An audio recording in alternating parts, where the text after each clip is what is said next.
Il y a des phrases qu'on oublie, et puis il y a celles qu'on n'aurait jamais dû entendre. C'était un soir comme les autres. Une maison tranquille. Une table bien dressée.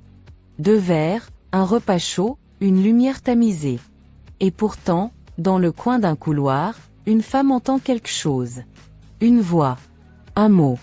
Une intention. Son cœur se fige. Et d'un coup, tout ce qu'elle croyait savoir sur l'amour, la loyauté, la sécurité, s'effondre. Mais elle ne crie pas. Elle n'affronte pas. Pas encore. Elle écoute. Elle enregistre. Et à ce moment précis, sans qu'il ne le sache, lui vient de signer sa propre fin. Tu crois connaître quelqu'un, jusqu'au jour où tu entends ce que tu n'étais pas censé entendre. La lumière douce de la fin d'après-midi traversait les rideaux de lin blanc, caressant les murs couleur crème de la salle à manger. Estla venait de disposer les couverts sur la table, alignés avec une précision presque cérémonieuse. Le dîner était prêt, des légumes grillés, une quiche aux champignons et ce jus de mangue fraîche qu'Octavio aimait tant. C'était une tradition entre eux, ces petits repas faits maison, ces rituels simples qui donnaient à leur quotidien une illusion de stabilité. Estla ajusta la serviette à la droite de l'assiette, puis recula d'un pas pour observer le tout. La table semblait sortie d'un magazine, élégante, accueillante, presque trop parfaite. Quelque chose en elle, cependant, refusait de se détendre. Une intuition muette, mais de plus en plus tenace. Octavio entra peu après, ponctuel comme toujours, vêtu de sa chemise blanche impeccablement repassée, les manches retroussées, l'air charmant et assuré. Il s'approcha d'Estla et l'embrassa doucement sur la tempe. « Tu te surpasses chaque jour, mon amour », murmura-t-il en lui adressant ce sourire qu'elle connaissait par cœur. Elle sourit en retour, mais ses yeux ne brillaient plus comme avant. Elle répondit poliment. « Merci, j'avais envie de quelque chose de spécial ce soir. » Pendant qu'il mangeait, elle le regardait attentivement, bien qu'elle fît semblant d'être absorbée par ses légumes. Elle nota qu'il gardait son téléphone face cachée, juste à côté de son assiette, un geste qu'il ne faisait jamais auparavant. Elle remarqua aussi qu'il jetait des coups d'œil fréquents à sa montre, comme si un autre rendez-vous beaucoup plus important l'attendait après. Mais ce qui l'irrita le plus, c'était cette attention pressée. Cette manière de poser des questions et d'écouter sans vraiment écouter. De sourire mécaniquement. De lui toucher la main avec une tendresse qui sonnait faux. Octavio semblait jouer un rôle, récitant un texte appris. Et Estla, elle n'était plus certaine d'en faire partie. Le week-end précédent, il avait annulé leur promenade habituelle au parc, prétendant une urgence au travail. Depuis quelques mois, ces urgences étaient devenues monnaie courante. Il rentrait tard, souvent sans prévenir, sentant parfois un parfum qui n'était pas le sien. Au début, elle n'y prêta pas attention. Elle voulait croire à ses excuses, à sa version des faits. Il disait « Tout ce que je fais, c'est pour nous deux ». Elle voulait le croire. Parce que l'aimer avait toujours été plus facile que douter. Mais un jour, le mensonge devint impossible à ignorer. Ce jeudi-là, en rangeant la veste d'Octavio dans le placard, elle sentit quelque chose dans la poche intérieure. Un reçu, froissé, presque oublié. Une réservation d'hôtel, pour deux, daté du samedi précédent, celui où il avait juré être en réunion. Estla resta figée, les doigts crispés sur le papier. Son cœur battait fort, sa gorge se serrait. Elle aurait pu le confronter à cet instant. Mais non. Elle rangea le reçu dans son tiroir à bijoux, juste à côté de l'alliance qu'elle ne retirait plus la nuit. Et à partir de ce moment, elle décida de voir. D'observer. De comprendre sans l'interrompre. Ce soir-là, pendant qu'il dormait à ses côtés, elle resta éveillée, immobile, écoutant sa respiration calme et régulière. Son regard fixé sur le plafond, elle se demandait. Et s'il savait que je sais? Est-ce qu'il continuerait ce petit théâtre? Ou bien essaierait-il autre chose, de plus dangereux? Elle ne ressentait plus de peur. Seulement une vigilance froide, croissante. Quelques jours plus tard, elle entendit les voix. C'était une nuit calme. Trop calme. Estla se réveilla sans raison apparente, une alarme intérieure hurlant dans sa poitrine. Elle tourna la tête, Octavio n'était pas là. La place à côté d'elle était encore chaude, il venait juste de quitter le lit. Elle enfila une robe de chambre et sortit silencieusement de la chambre. Les voix venaient du bureau d'Ami, la pièce juste à côté. La porte était entrebâillée.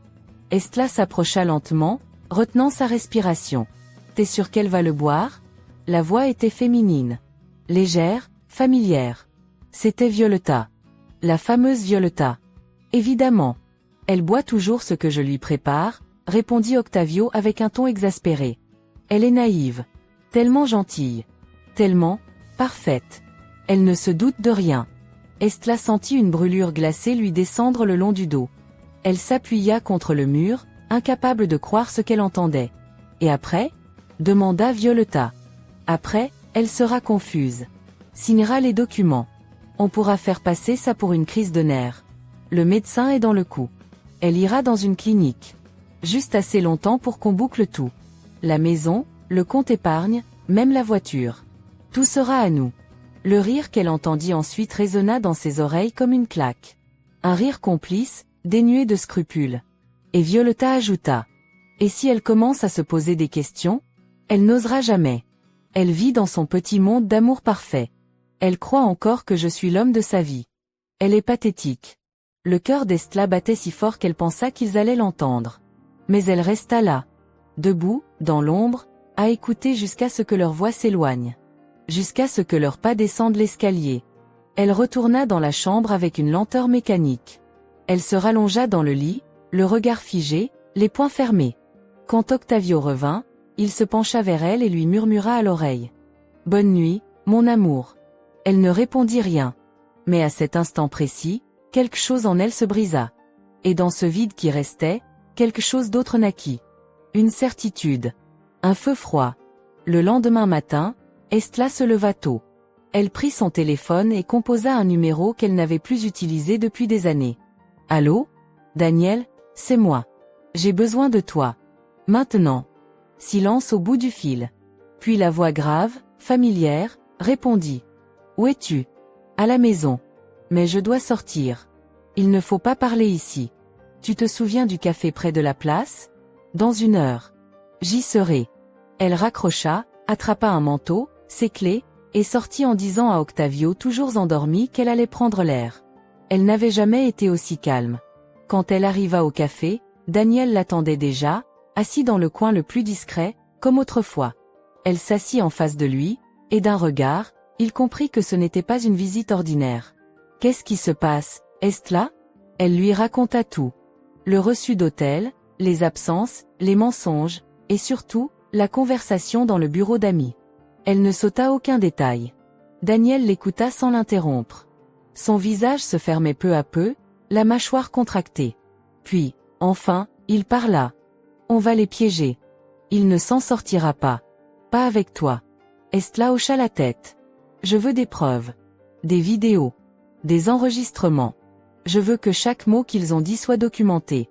Quand ils tomberont, je veux qu'ils tombent sans espoir. » Daniel sortit son téléphone et commença à noter. « J'ai ce qu'il faut.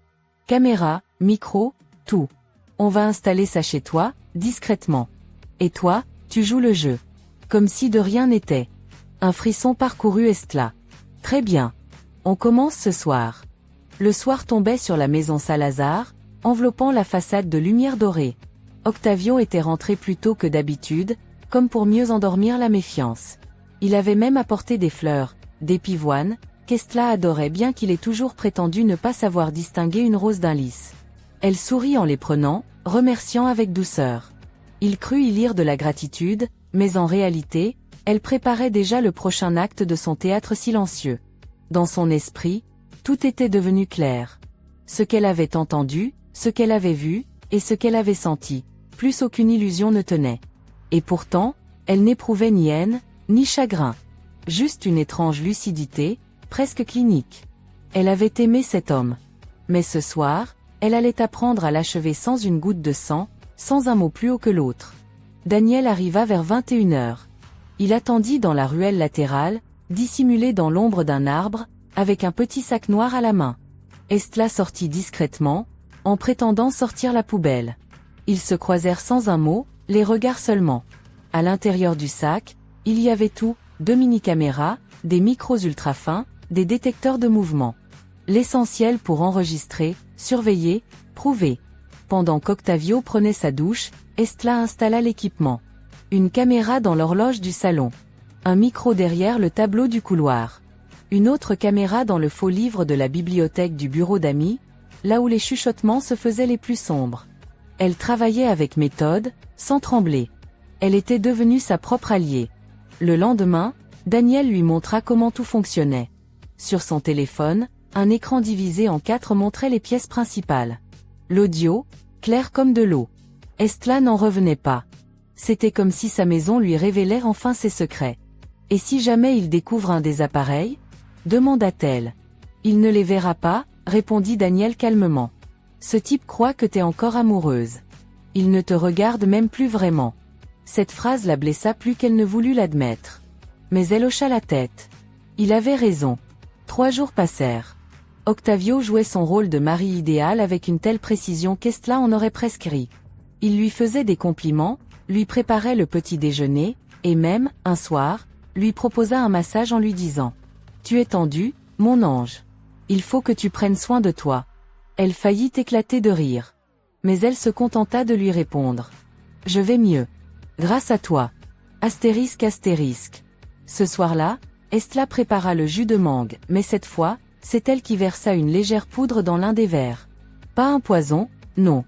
Juste un somnifère léger. Elle voulait tester jusqu'où allait la confiance d'Octavio. Elle plaça les 2 verres sur la table, l'un devant elle, l'autre devant lui. Ils s'assirent. Il leva son verre, sourit. « À nous. »« À nous » répondit-elle. Mais au lieu de boire, elle observa. Evie. Il attendit qu'elle prenne la première gorgée avant de tremper ses lèvres dans le sien. Juste une gorgée, pour faire semblant. Il croyait être discret. Il croyait la tromper. Ce fut elle qui se leva la première de table. Elle prit les verres, les rinça, et nota mentalement. Il ne boit que si je bois en premier. Le lendemain, Octavio partit en réunion de dernière minute. À peine avait-il fermé la porte qu'Estla contacta Daniel.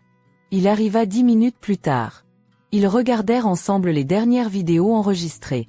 C'est là qu'ils entendirent Verona. La maîtresse avait osé venir pendant que la trop gentille Estla était censée faire du yoga. La caméra du bureau la montra s'asseyant sur le fauteuil en cuir, les jambes croisées, un verre à la main. Elle est toujours aussi bête, lança Verona avec mépris. T'inquiète, dit Octavio. Dans une semaine, elle aura signé. Je t'ai dit, le jus est prêt. Je lui donne ça vendredi. Après, elle devient officiellement folle. Et sa famille? Ils sont loin. Et elle a coupé les ponts depuis longtemps. Elle n'a que moi. Verona se pencha en avant, caressant la main d'Octavio. Tu promets qu'on partira une fois que ce sera fait? À Marbella. Ou Paris. Où tu veux, répondit-il avec un sourire carnassier. Daniel m'y pose. Tu as tout ce qu'il te faut, Estla. Ce n'est plus juste une infidélité. C'est une tentative de manipulation mentale. Et de spoliation. J'ai besoin d'un dernier enregistrement. Le soir du jus. Vendredi arriva. Estla passa la journée à préparer la maison. Elle nettoya, rangea, parfuma les coussins avec cette senteur de vanille douce qu'Octavio adorait. Elle mit une robe rouge, simple mais élégante. Elle se maquilla légèrement. Pas pour lui plaire. Pour lui faire croire qu'il plaisait. Le dîner était prêt à 20h. Octavio arriva pile à l'heure, comme toujours. Il avait l'air détendu. Trop détendu. Tu es ravissante, souffla-t-il. Merci. J'avais envie que ce soit spécial. Il l'embrassa sur la joue, et elle sentit une autre odeur musquée, étrangère. Violeta. Ils passèrent à table. Il lui servit du jus, le sien. Celui dans lequel il avait glissé la poudre. Elle fit mine de ne rien remarquer. Elle sourit, leva son verre. À nous deux. Pour toujours, répondit-il. Elle allait porter le verre à ses lèvres, quand la sonnette retentit. Octavio sursauta. Qui ça peut être? Va voir. Je ne m'attendais à personne. Il se leva, agacé. Estla profita de ce moment pour échanger les verres. À la porte, Daniel attendait, un sourire énigmatique sur les lèvres. Bonsoir, Octavio. Estla m'a invité. J'espère que je ne dérange pas. Pas du tout. Entrez, répondit Octavio, surpris mais tentant de rester courtois. Estla accueillit Daniel avec chaleur. Parfait timing. Tu arrives pile pour le toast. Ils s'assirent tous les trois. Octavio sembla légèrement nerveux, mais ne pouvait rien dire sans paraître impoli. Portons un nouveau toast, dit Estla. Pour l'amitié. Pour la sincérité. Ils trinquèrent.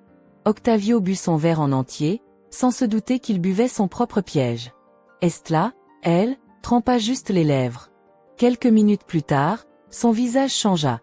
Sa main tremblait légèrement. Il cligna plusieurs fois des yeux, comme désorienté. « Il fait chaud ici, non » souffla-t-il. Daniel le fixait calmement. « Tu veux t'asseoir ? Tu sembles agité. »« Non, non, tout va bien. » Mais il ne tenait plus. Son corps devenait lourd. Sa voix faiblissait. Il essaya de se lever, tomba à genoux. « Qu'est-ce que m'arrive » Estla s'approcha. Se pencha vers lui. Lui parla à voix basse, glaciale. « C'est drôle, non ? Goûter à ton propre plan. Le piège, c'était toi. Et maintenant, c'est toi le piégé. » Au loin, les sirènes de police commencèrent à se faire entendre. Octavio ouvrit de grands yeux. « Tu m'as dénoncé ? J'ai juste dit la vérité. Et j'ai les preuves. Tu veux les revoir ?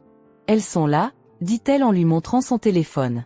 Une main sur l'épaule, une voix calme et ferme résonna derrière lui. « Octavio Salazar, vous êtes en état d'arrestation pour tentative d'empoisonnement, escroquerie et abus de confiance aggravé. » Octavio ne dit rien.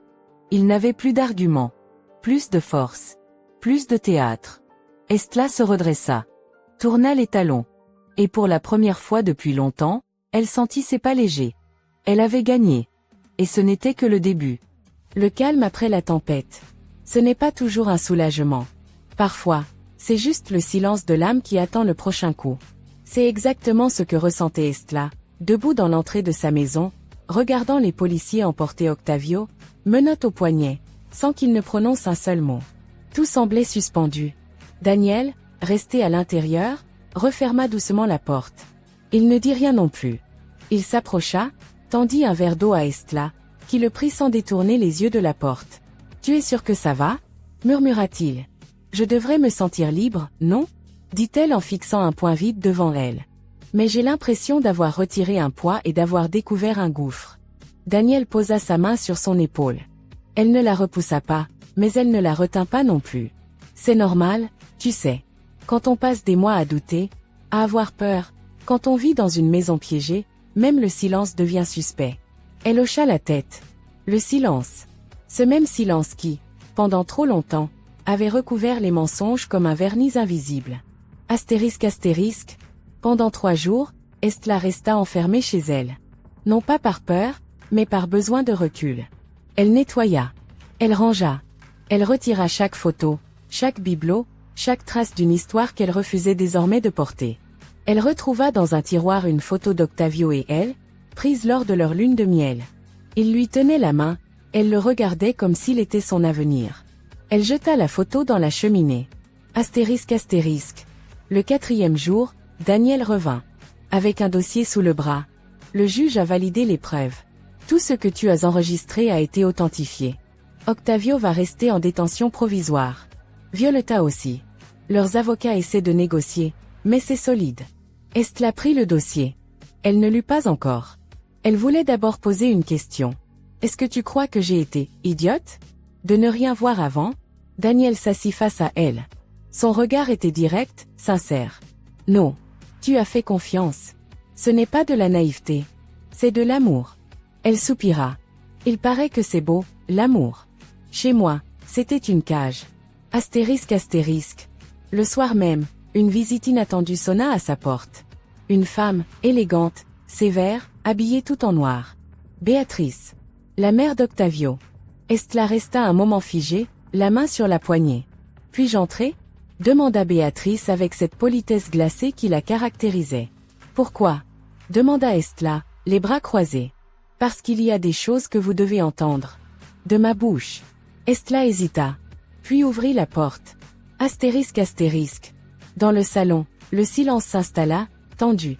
Béatrice regarda autour d'elle, presque nostalgique. Cette maison, j'y suis venue si souvent. Et pourtant, je n'y ai jamais vraiment été accueillie. Estla ne répondit rien. Elle attendait. Béatrice s'assit, croisa les jambes. Je ne suis pas venue défendre mon fils. Il a fait ce qu'il a fait. Mais vous devez savoir, qu'il n'a pas appris ça seul. Estla fronça les sourcils. Vous saviez ce qu'il faisait? Béatrice inspira profondément. Pas au début. Mais ensuite, oui. Je l'ai vu mentir, manipuler, trahir. Et j'ai fermé les yeux. Parce qu'il est mon fils. Et qu'il m'a toujours su tenir dans sa main. Il vous manipulait vous aussi? Murmura Estla. Pire. Il m'imitait. C'est moi qui lui ai appris à cacher ses vérités. À faire croire. À contrôler. Et je m'en rends compte maintenant, trop tard. Estla serra la mâchoire. Il y avait dans cette confession un poids inattendu. Une vérité qui dépassait sa propre douleur. Pourquoi me dire tout ça maintenant? Parce que j'ai peur qu'il recommence. Avec quelqu'un d'autre. Et parce que vous avez su sortir de ses griffes. Moi, je n'y suis jamais parvenue. Elle se leva. Tenez. Elle tendit une enveloppe. Dedans, une lettre qu'Octavio lui avait envoyée depuis la prison. Il y parlait de vengeance, de reconquête, de ce que je lui reprendrai un jour. Il n'a pas fini avec vous, Estla. Même derrière les barreaux, il croit encore qu'il peut gagner. Estla la regarda droit dans les yeux. Alors il va devoir apprendre ce qu'est vraiment une défaite. Astérisque. Le lendemain, Estla convoqua son notaire. Elle demanda la révision complète de ses comptes, de ses titres de propriété. Elle changea les serrures. Elle fit effacer Octavio de tous les accès numériques. Elle transforma leur maison en sa maison. Elle appela aussi un avocat, pour entamer une procédure de divorce accélérée. Avec preuve à l'appui, tout pouvait être bouclé en moins de 2 mois. Astérisque. Mais ce qu'Estla ignorait, c'est que l'affaire allait rebondir. Et ce, grâce à une personne inattendue. Un ancien collègue d'Octavio, Eduardo, contacta Daniel. Il avait entendu parler de l'affaire et voulait témoigner. Lors d'un rendez-vous discret dans un café, Eduardo raconta comment Octavio avait utilisé les fonds d'un projet immobilier pour investir dans des comptes offshore avec Violeta. L'histoire allait bien au-delà d'une simple tentative d'empoisonnement. Il s'agissait d'un détournement massif de fonds. Daniel prévint immédiatement Estla. Tu te rends compte? Ce type n'était pas seulement un traître sentimental. C'était un escroc à grande échelle. Elle baissa les yeux. Une colère froide remontait. Et dire que j'ai signé certains de ces documents. Il a même fait de moi sa complice sans que je le sache. Pas pour longtemps, répliqua Daniel. Parce que maintenant, tu signes les tiens. Et c'est lui qui va payer pour tout. Astérisque. Le parquet lança une enquête complémentaire. Violeta, paniquée, demanda un accord. En échange de preuves et de témoignages, elle voulait réduire sa peine. Elle donna les noms de 2 autres associés. Et révéla un dernier plan, jamais exécuté. Une fausse entreprise à créer au nom d'Estla, pour blanchir de l'argent. Estla, en apprenant ça, ne trembla pas. Elle sourit. Un sourire glacial. Il a essayé de me détruire à petit feu. Et maintenant, chaque pièce du puzzle le condamne. Astérisque. Dans sa solitude, Estla recommença à vivre. À petits pas. Elle remonta la boîte de peinture qu'elle gardait au grenier. Elle repeignit le salon. En blanc pur.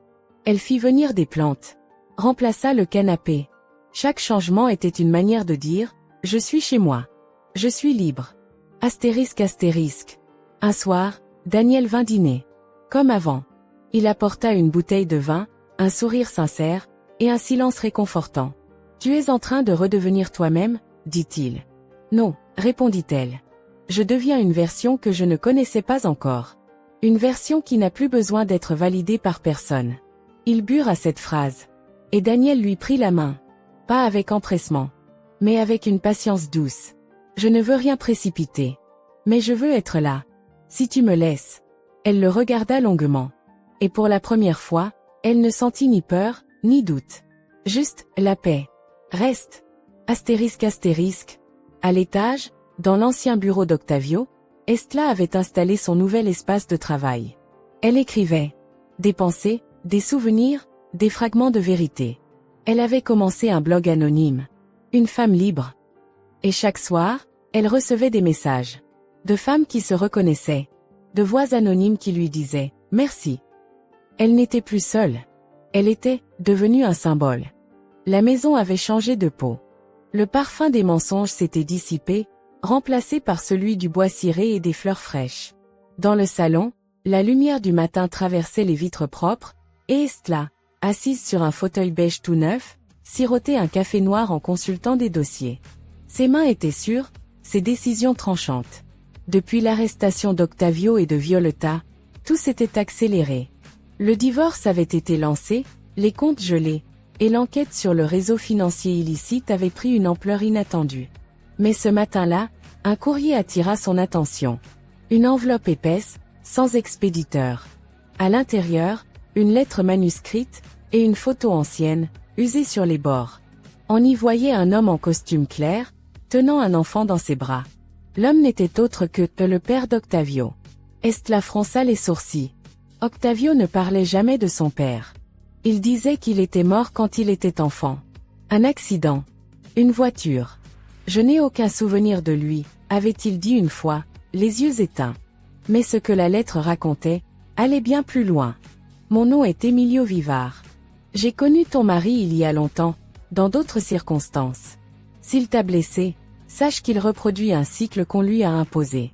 Cherche dans le grenier de la maison des Salazar, derrière les vieilles malles. Tu trouveras une boîte grise. Elle contient des réponses. Estla relut la lettre 2 fois. Puis se leva, attrapa une lampe de poche et monta au grenier. Le grenier était resté intact depuis des années. Des valises, des livres jaunis, des souvenirs éparpillés. Elle chercha. 1, 2, 3 malles, et là, tout au fond, presque invisible, une boîte grise en métal. Elle l'ouvrit. À l'intérieur, des documents, des lettres, et un petit magnétophone poussiéreux. Elle appuya sur lecture. Une voix grave, fatiguée, résonna. Si quelqu'un écoute ceci, c'est que la vérité est prête à sortir. Mon nom est Roré Salazar. Je suis le père d'Octavio. Je ne suis pas mort. J'ai fui. Parce que j'ai découvert que ma femme, Béatrice, utilisait notre fils pour me manipuler. Elle voulait tout contrôler. L'argent. La famille. L'image. J'ai eu peur. J'ai laissé tout derrière moi, y compris Octavio. La voix tremblait légèrement. Il avait 6 ans. Il m'aimait. Il m'appelait papa avec une tendresse qui me tuait de l'intérieur. Et moi, je l'ai abandonné. J'ai laissé Béatrice déverser son poison dans son cœur. Et voilà le résultat. Un homme cassé. Un homme dangereux. Estla resta figée. Chaque mot lui coupait le souffle. Octavio n'avait pas seulement été cruel. Il avait été formé à cela. Mais cela justifiait-il tout? Non. Jamais. Plus tard ce jour-là, elle appela Béatrice. On doit parler. Cette fois, c'est moi qui ai des choses à vous dire. Elles se retrouvèrent dans un café discret, à l'écart de la ville. Béatrice arriva avec sa grâce distante. Elle s'assit, posa son sac sur ses genoux, et attendit. Estla sortit la photo. Puis la lettre. Puis l'enregistrement. Béatrice pâlit. Vous saviez qu'il était vivant, n'est-ce pas? Béatrice baissa les yeux. Je le croyais mort. Pendant des années. Puis un jour, j'ai reçu une lettre. Il me suppliait de le laisser voir Octavio. J'ai brûlé la lettre. Et j'ai menti à mon fils. Vous l'avez brisé, dit Estla avec une voix calme, mais glacée. Il aurait été faible avec son père. Et je n'ai jamais voulu un fils faible. Estla serra les poings. Alors vous avez fabriqué un monstre. Félicitations. Béatrice ne répondit rien. Ses yeux étaient secs, mais sa main tremblait légèrement. Estla se leva. Je vais retrouver Roré Salazar. Et je vais lui dire la vérité. Toute la vérité. Votre fils a voulu me détruire. Il a échoué. Mais il est temps qu'il regarde dans un miroir. Le soir même, elle chercha dans les bases de données légales, fit appel à un détective. 3 jours plus tard, une adresse lui fut transmise. Roré vivait dans un petit village côtier, sous une fausse identité.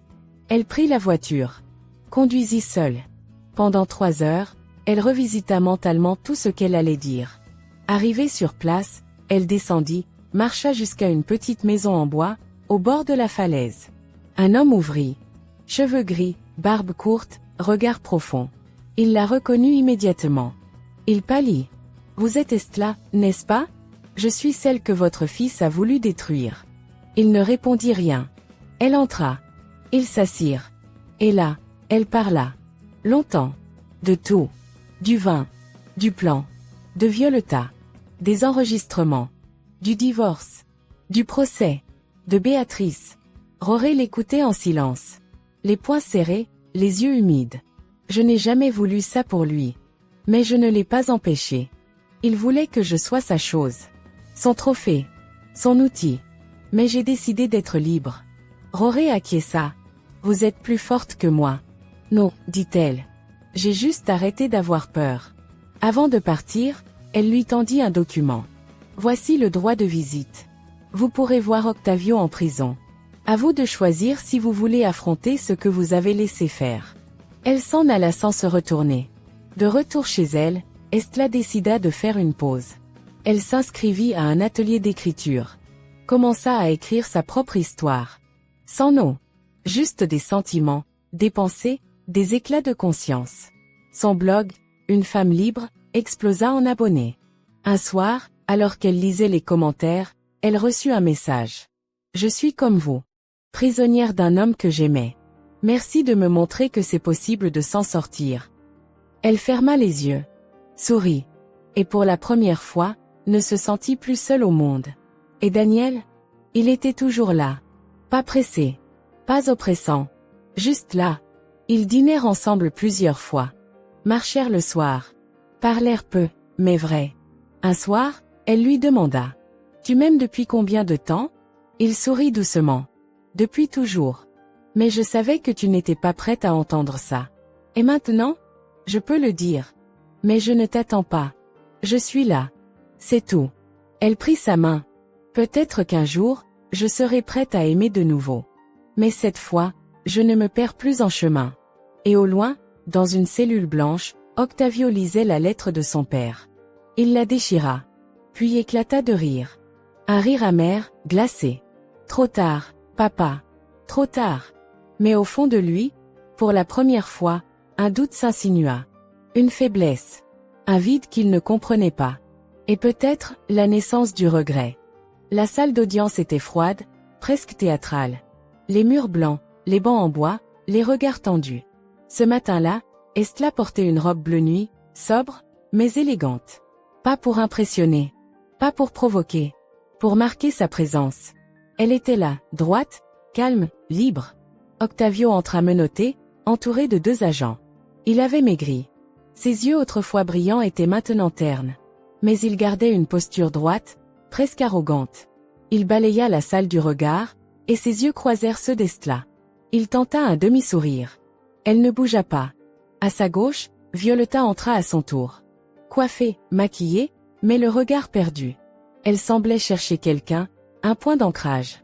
Personne ne répondit à son regard.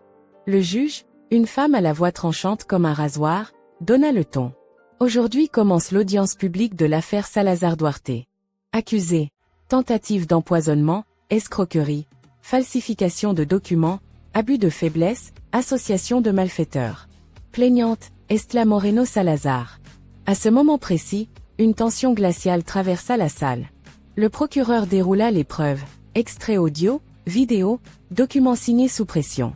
Chaque pièce venait ajouter un clou au cercueil d'Octavio et de Violeta. Daniel, assis au premier rang derrière Estla, gardait les bras croisés, les yeux fixés sur les accusés. Il ne disait rien. Il veillait. Quand vint le moment du témoignage d'Estla, toute la salle se figea. Elle se leva. Marcha lentement jusqu'à la barre. Elle inspira. Je suis ici, non pas pour me venger, mais pour mettre fin à une époque. J'ai cru que l'amour pardonnait tout. J'ai appris que l'amour ne justifie rien. L'homme que j'ai épousé a tenté de me voler ma vie, mes biens, mon identité. Mais il n'a pas réussi. Car on ne détruit pas une femme qui a décidé de se relever. Silence. Puis murmure. Le juge demanda le calme. Estla reprit. Il pensait que j'étais naïve. Que je boirais le poison sans poser de questions. Mais j'ai appris à écouter. À voir. À agir. Elle sortit son téléphone. Un technicien le connecta à l'écran géant derrière le juge. Elle lança la vidéo. Dans la salle, les visages se crispèrent. Octavio, en train de verser la poudre dans le verre. Violeta, chuchotant. Et après, on l'envoie loin, dans une clinique. Elle signera tout. Les mots flottaient dans l'air comme des serpents. Octavio se recroquevilla. Violeta éclata en sanglots. C'était lui. Il m'a entraîné. Je voulais arrêter. Le juge la fit taire. Pendant la pause, Estla sortit dans le couloir.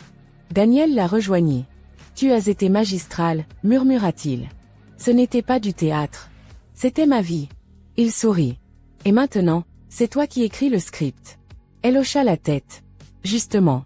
J'ai pris une décision. Laquelle? Je vais demander une confrontation directe. Avec eux deux. Je veux les regarder dans les yeux quand je leur retire toute forme de pouvoir sur moi. L'après-midi, le juge accepta la demande. Dans une salle annexe, sous surveillance, Estla se retrouva assise face à Octavio et Violeta. Aucun garde entre eux. Juste une table. Elle les observa.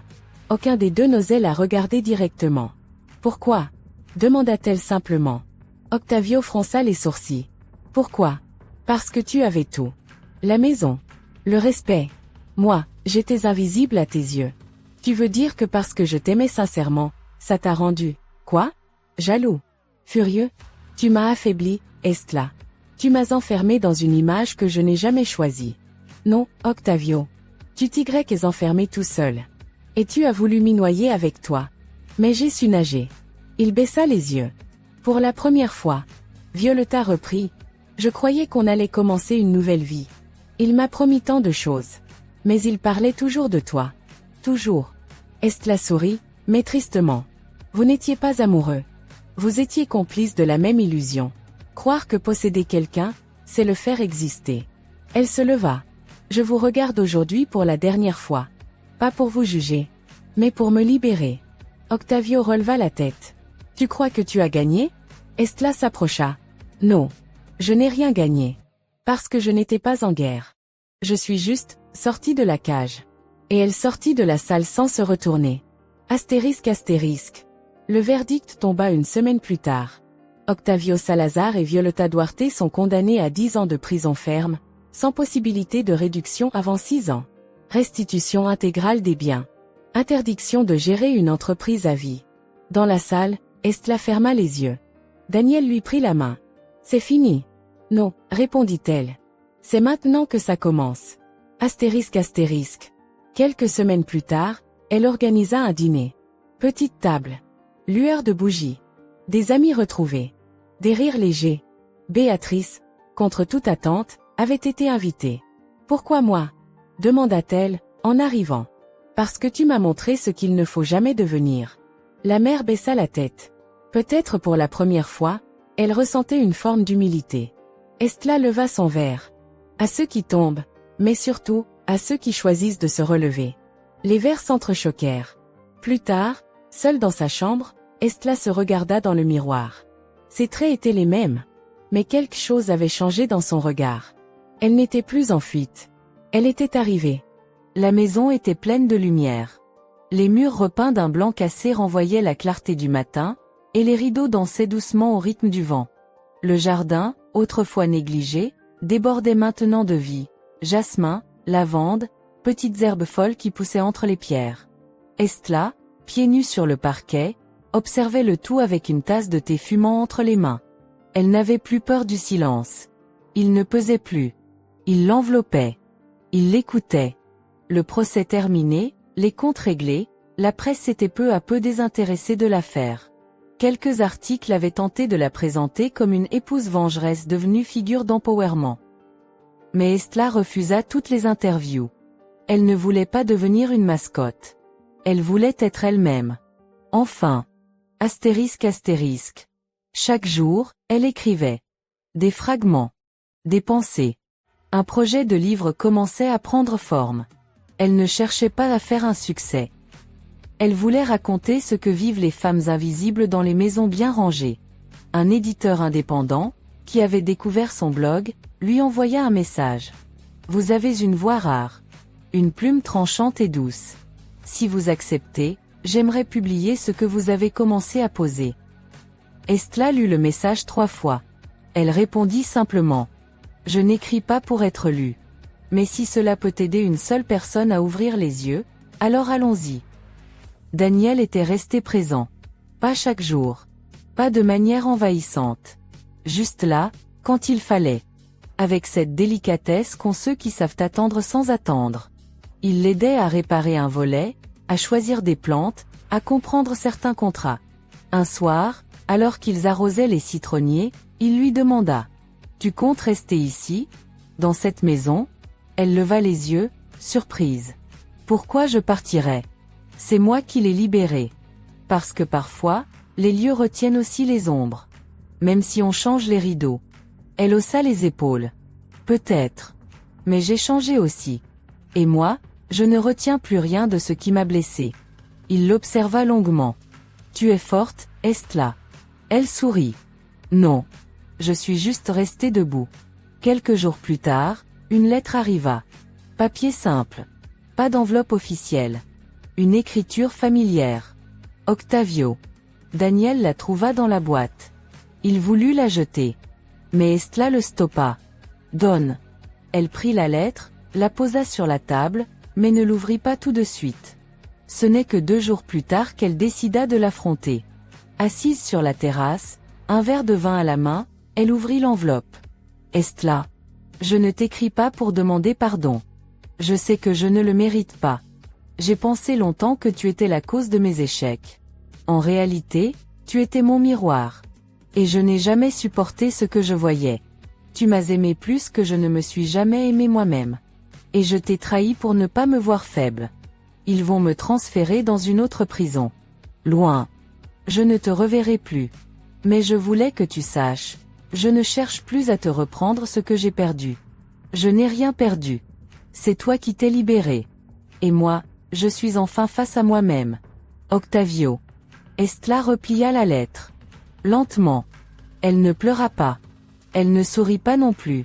Elle resta là, quelques minutes, à écouter le silence autour d'elle. Puis elle se leva, prit un briquet, et brûla la lettre, petit bout par petit bout, au-dessus d'un pot de fleurs vide. Les cendres tombèrent comme des mots qu'on n'écrira plus. Le soir même, Daniel passa sans prévenir. Il trouva Estla en train de repeindre le mur de l'entrée en jaune pâle. Je croyais que t'aimais le blanc. J'en ai marre de la neutralité. Je veux de la lumière. De la chaleur. Je veux que les gens sachent que ça vit ici, quand ils entrent. Il la regarda avec tendresse. Je suis content de voir ça. Quoi? Toi? Vraie. Vivante. Sûre de toi. Elle posa le pinceau. S'approcha. Le regarda droit dans les yeux. J'ai une question. Je t'écoute. Est-ce que tu pourrais m'aimer sans me sauver? Il haussa un sourcil, surpris. C'est tout ce que j'ai toujours voulu faire. Elle hocha la tête. Lentement. Alors, reste. Ce soir. Pas pour dormir. Pas pour parler. Juste pour être là. Avec moi. Dans cette maison que j'ai reconstruite seule. Il ne dit rien. Il entra. Il resta. Et ce fut le soir le plus paisible qu'Estla ait vécu depuis des années. Les semaines suivantes furent douces. Elle signa le contrat avec l'éditeur. Son livre s'intitulerait « Le jus, la maison et moi ». Un récit intime, romancé mais vrai. Brut. Poétique. Elle y mêlait souvenirs, dialogues intérieurs, et ce ton sincère qui faisait écho à tant d'autres. Daniel l'emmena un week-end à la mer. Pas dans un hôtel luxueux.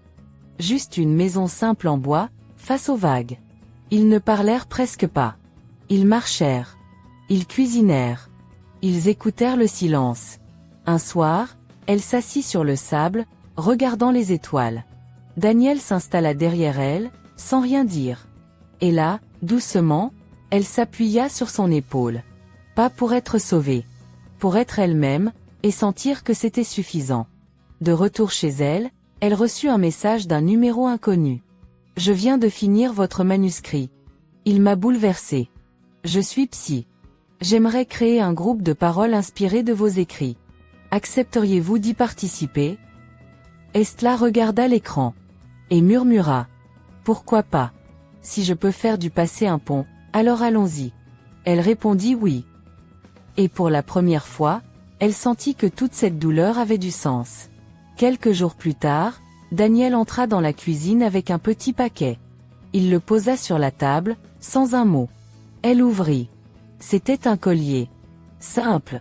Une petite goutte en verre soufflé, couleur ambre. « Ce n'est pas un bijou, dit-il. C'est un symbole. Une goutte. De vérité. De force. De lumière. Comme toi. » Elle le passa à son cou. Et sourit. Un vrai sourire. Profond. Évident. « Merci, Daniel. De ne pas m'avoir poussé. De m'avoir attendu. » Il s'approcha. « Je ne t'attendais pas, Estla. Je t'accompagnais. » Elle ferma les yeux un instant. Puis les rouvrit. « Alors allons-y.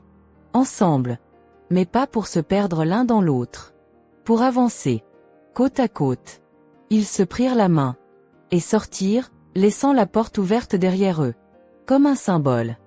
Le petit centre culturel était simple, des murs en briques, des chaises pliantes, des plantes suspendues. Mais pour Estla, c'était plus qu'un local. C'était un sanctuaire. 5 mois s'étaient écoulés depuis le procès. Son livre avait été publié sous pseudonyme, mais les lectrices avaient vite deviné qui était derrière. Les messages ne cessaient d'arriver, remerciements, confessions, larmes d'écran. Un jour, elle avait répondu à l'un d'eux, une certaine Lucia M., 24 ans, jeune professeure de lettres qui avait écrit « Vous avez mis des mots sur ce que je n'osais même pas penser. Je croyais que c'était moi le problème. Mais maintenant je sais, c'est le silence qu'on m'a appris qui est malade, pas moi. » Ce jour-là, Estla avait dit « J'ouvrirai un cercle de paroles. Pas pour être la voix. Pour écouter toutes celles qui en ont une, mais n'osent pas encore l'utiliser. » Le jour de la première rencontre, elle arriva tôt. Disposa les chaises en cercle, alluma quelques bougies. Pas pour faire joli. Pour symboliser ce qu'elles allaient toutes faire, allumer quelque chose qu'on avait éteint en elles. Peu à peu, des femmes arrivèrent. 6. Puis 10. Puis 15. Toutes différentes. Toutes avec des histoires dans les yeux. Il n'y avait pas de caméra. Pas de journaliste. Juste la vérité. Et l'intimité. Estla se leva. Inspira. Je ne suis pas ici pour vous dire quoi faire. Ni pour vous apprendre à guérir. Je suis ici parce que, comme vous, un jour j'ai cru que j'étais en train de devenir folle, alors que j'étais simplement en train de me réveiller. Des hochements de tête. Des larmes discrètes. Des regards solidaires. La parole circula. Une femme parla d'un fiancé jaloux qui contrôlait tout. Une autre raconta comment son ex avait fait passer ses besoins avant ses blessures. Une jeune fille, cheveux rouges, dit « J'ai 19 ans. Il n'a jamais levé la main sur moi. Mais il m'a fait croire que j'étais incapable de penser seule. Et je l'ai cru. » Puis, ce fut Lucia. Petite, douce, mais avec une voix assurée. Mon histoire ressemble à beaucoup d'autres. Mais il y a un détail. Mon cousin, c'est Octavio Salazar. Un frisson traversa le cercle. Estla ne bougea pas. Elle la regarda. Pas de colère. Juste, attention. Lucia continua. Dans la famille, il était toujours le modèle. Beau, brillant, marié à une femme parfaite. Moi, on me disait, pourquoi tu n'es pas plus comme Octavio? Et moi je savais que ce qu'on voyait n'était pas réel. Je le savais. Il avait cette façon de parler aux femmes, de les faire douter, même quand elles avaient raison. Il l'a fait avec moi, quand j'étais ado. Pas de gestes déplacés. Juste, ce regard. Ce mépris. Il me regardait comme un insecte. Elle baissa les yeux. Le jour où j'ai lu votre livre, je me suis souvenu d'un après-midi où vous étiez venue à un repas de famille. Vous étiez rayonnante. Et en sortant, il vous a appelé bête docile en riant avec un oncle. J'avais 12 ans. J'ai rien dit. Mais je m'en suis souvenu. Estla sentit un nœud monter à sa gorge. Lucia leva les yeux. Merci de m'avoir permis de dire ça. C'est comme si une pierre me sortait de la poitrine. Estla s'approcha. Lui prit la main. Ce n'est pas moi qui t'ai permis de le dire. C'est toi qui t'es autorisé à parler. Et c'est la chose la plus puissante qu'une femme puisse faire. Le cercle se referma dans un silence chargé, de paix. Pas un silence comme avant. Un silence qui répare. Plus tard, en fermant la salle, Daniel attendait dehors avec 2 cafés. Alors, elle sourit. Le regard clair. Je crois que j'ai trouvé un sens à tout ça. Tu comptes continuer? Pas comme une mission. Mais, comme un miroir. Si je peux en être un, je le serai. Ils marchèrent ensemble. Le soleil se couchait. Le ciel orange donnait à la ville une douceur étrange. Tu sais ce que j'ai envie de faire? Dit Estla. Dis-moi. Partir un mois. Pas pour fuir. Pour respirer ailleurs. Écrire. Me retrouver. Avec moi. Seul? Oui. Tu me rejoindras plus tard? Il sourit. Si tu me le demandes, je viendrai. Mais je n'ai pas besoin d'être là pour savoir que tu vas bien. Elle s'arrêta. Le regarda droit dans les yeux. Je veux que tu viennes. Pas pour m'accompagner. Pour marcher à côté. Il prit sa main. Doucement. Alors, on ira. Mais avant ça, viens. Il y a quelque chose que je veux te montrer. Il l'emmena dans une petite maison en bord de mer. Modeste. Vide. Mais pleine de lumière. J'ai signé ce matin, dit-il. J'ai pensé que ce serait un bon lieu pour toi. Pour écrire. Pour recommencer. Elle est à toi? À nous. Si tu veux. Elle ne répondit pas. Elle entra. Marcha lentement. Dans le salon, il y avait juste une table et 2 chaises. Et une fenêtre immense, ouverte sur l'horizon. Estla s'en approcha. Tira les rideaux. Et murmura. C'est ici que mon histoire continue. Quelques jours plus tard, elle y installa son bureau. Un carnet, un stylo, une tasse. Elle commença son 2e livre. Titre. Ouvrir les fenêtres. Et rester. Dans la dernière scène, Estla est assise à cette table, face à la mer. Elle écrit. Daniel lit, silencieux, dans le canapé. On entend sa voix en voix off. On croit parfois que la fin d'un amour est un échec. Mais parfois, c'est le début d'un nouveau monde. Le mien ne commence pas avec une promesse. Il commence avec un choix. Le choix d'être libre. Et de ne plus jamais me laisser enfermer, même par mes propres peurs. J'ai survécu à un poison. Mais je me suis guérie avec la vérité. Elle referme son carnet. Elle regarde par la fenêtre. Le vent souffle doucement. Elle ferme les yeux. Et sourit. 1 an plus tard, Estla anime des ateliers dans toute l'Amérique latine. Son 2e livre devient un recueil de lettres adressées aux femmes qui ne savaient pas encore qu'elles avaient le droit de dire non. Octavio? Toujours en prison. Il ne répond plus aux lettres. Il s'est tu. Violetta, elle, demande à rejoindre un programme de reconstruction psychologique. Elle aussi commence un chemin. Tardif. Mais peut-être sincère. Et Daniel? Il est là. Mais il n'est jamais le héros de l'histoire. Parce que cette fois, le héros, c'est elle. Il y a des histoires qu'on vit et qu'on oublie. Et puis il y a celles qui s'écrivent dans les recoins les plus sensibles de notre cœur. Celle que nous avons partagée ici ensemble n'est pas qu'un simple scénario, ni une fiction dramatique parmi d'autres. C'est le miroir d'une réalité que beaucoup vivent en silence, dans l'ombre de leur maison, dans le murmure de leurs craintes, sous le poids de relations qui tuent l'âme lentement, jour après jour. L'histoire d'Iné n'est pas seulement celle d'une femme trahie. C'est celle d'une femme qui a décidé de ne pas rester une victime. Une femme qui a choisi de se regarder dans le miroir, non plus pour chercher ce qu'elle avait perdu, mais pour redécouvrir ce qu'elle n'avait jamais cessé d'avoir, sa dignité. Quand Iné a entendu les mots de son mari conspirer contre elle, elle aurait pu s'effondrer. Elle aurait pu se résigner à devenir un fantôme dans sa propre vie, comme tant d'autres. Mais au lieu de cela, elle a écouté. Elle a observé. Elle a compris. Et surtout, elle a décidé. Elle a choisi de ne plus laisser quelqu'un d'autre écrire l'histoire de sa vie. Elle a pris la plume. Elle a tourné la page. Elle a ouvert les fenêtres. Et elle a respiré. Combien de fois avons-nous été dans la peau d'Iné, à différents niveaux? Combien de fois avons-nous donné le meilleur de nous-mêmes à quelqu'un qui ne voyait que son intérêt? Combien de fois avons-nous été accusés d'être trop gentils, trop naïfs, alors que nous étions simplement sincères? Cette histoire nous parle à tous, car elle touche ce que nous avons de plus vulnérable, notre désir d'aimer et d'être aimé. Mais elle nous rappelle aussi une chose essentielle, l'amour ne devrait jamais rimer avec possession. L'amour n'est pas une cage. Il est un espace où chacun peut grandir librement. À travers chaque rebondissement, chaque trahison, chaque décision difficile, Iné nous a montré qu'il n'est jamais trop tard pour se lever. Qu'il n'est jamais trop tard pour dire non. Qu'il n'est jamais trop tard pour redevenir maître de son propre destin. Elle nous a aussi montré qu'il est possible de traverser la tempête sans se briser. Et que parfois, il faut perdre ce qu'on croyait essentiel pour découvrir ce qu'il est réellement. Nous voulons prendre ce moment pour vous parler, à vous qui avez suivi cette histoire jusqu'à la fin. Vous qui avez pleuré, souri, tremblé avec Iné. Qu'est-ce que cette histoire vous a appris? Quelle est la partie où vous vous êtes senti reconnu? Dites-le nous dans les commentaires. Partagez ce que vous avez ressenti. Parce que ce canal n'est pas juste un lieu pour regarder des histoires. C'est un espace pour les vivre ensemble. Et surtout, pour réfléchir à notre propre chemin.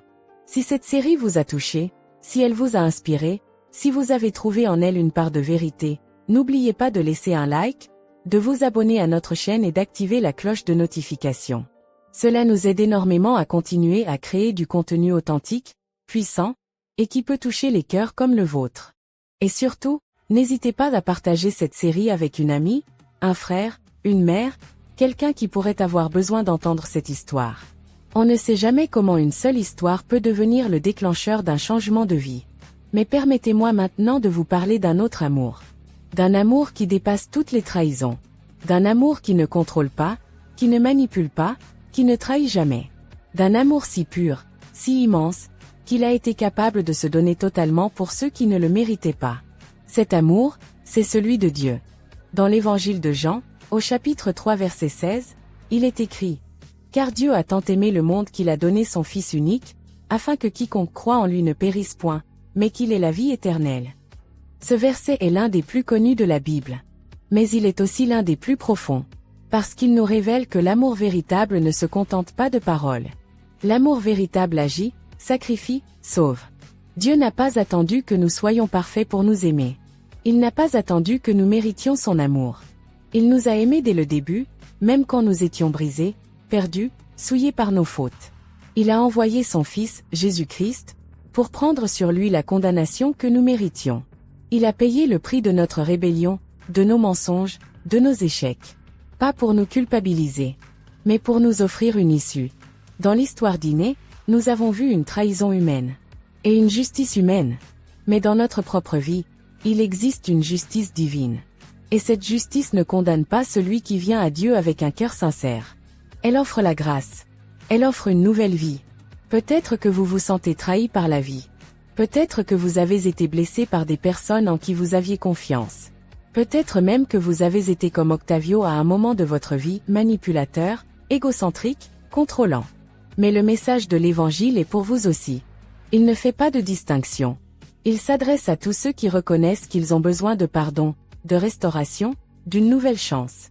Accepter Jésus-Christ comme votre sauveur, ce n'est pas entrer dans une religion froide ou dans un système de règles.